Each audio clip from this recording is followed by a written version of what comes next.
Well, fuck. Was that really necessary?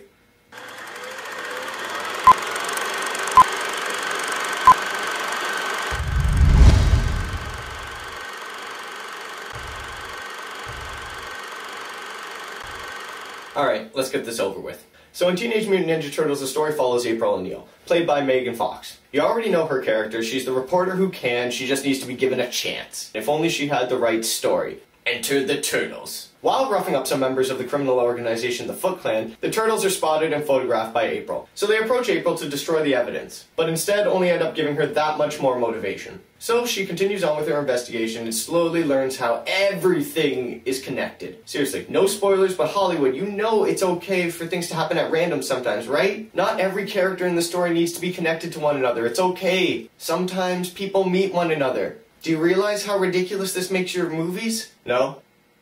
Oh.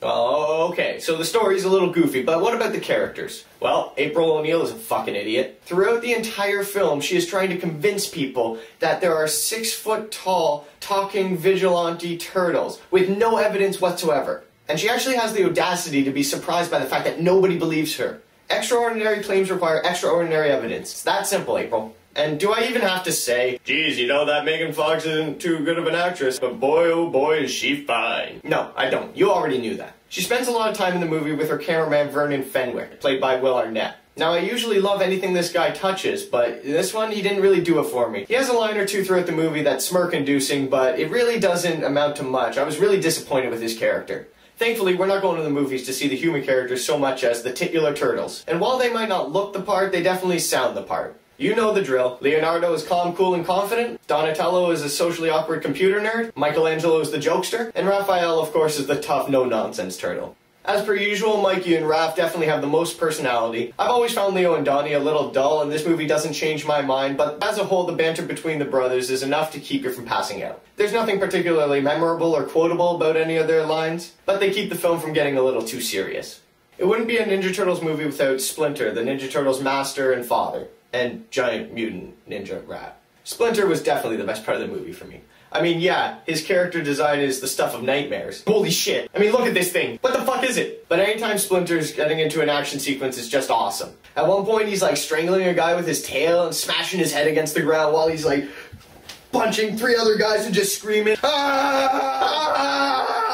I love that shit. It's awesome. Unfortunately, he's a pretty underutilized character. But this is an action movie, so who are our heroes up against? Who are the big bad baddies? Contrary to what we were told a few months ago, William Fichtner does not play the Shredder. He plays Eric Sachs. He's basically Bolivar Trask from X-Men Days of Future Past, but if you replace the mutants with the Foot Clan. Who, by the way, are no longer ninjas. What the fuck, movie? What the fuck? Anyways, Fichtner does an okay job. He's already a creepy-looking bastard, so he doesn't have to do a whole lot to convince us that he's a bad guy. But he doesn't really do a whole lot to make himself stand out either. Master Shredder, on the other hand, does stand out, but I'm not sure if it's for the reasons they wanted him to. Played by Tohru Masamune. Dude, I'm so sorry if I butchered your name. The film does a good job of making him seem like an intimidating badass. Dude kicks the shit out of everyone. I just wish his big, dumb, stupid robot armor wasn't so big, dumb, and stupid. He looks like a transformer had sex with a kitchen knife set. And now we're really getting to the heart of why this movie doesn't work. Everything just looks so wrong. Why is Shredder a Ginsu robot? Why do the turtles look like horrifying fucking monsters? Why are the Foot Clan mercenaries and not ninjas? Just fucking why? And why is this movie so boring? Compared to other big blockbuster action fests, the film is a relatively short hour and 40 minutes, but it doesn't feel like that. I knew exactly where the story was going the entire time, and I was just going through the motions with these creepy, albeit somewhat amusing characters. Now, the film's not completely garbage. There are a handful of sequences that are mildly amusing. There's one scene in an elevator in particular that had me in stitches. And yes, the action's flashy and there are a handful of neat set pieces, but nothing really stood out. It's nothing we haven't seen before. Honestly, from start to finish, I was bored. So, Teenage Mutant Ninja Turtles. You know, it's funny. Will Arnett has this monologue at the beginning of the film metaphorically defending it as candy. Yeah, it might not have nutritional value, but it sure does taste great. Well, Riff Raff Reviews is here to tell you that it's a lot more like double bubble gum. You know those little gums you used to get for Halloween that would come with a little comic strip? You see, there's a joke or two that may elicit a smirk here or there, but after chewing on it for about 10 minutes, it's going to leave a bad taste in your mouth. There's nothing really offensive here, but if you're looking for cinematic candy, I can think of something a little bit better. When it comes right down to it, Teenage Mutant Ninja Turtles is a waste of time.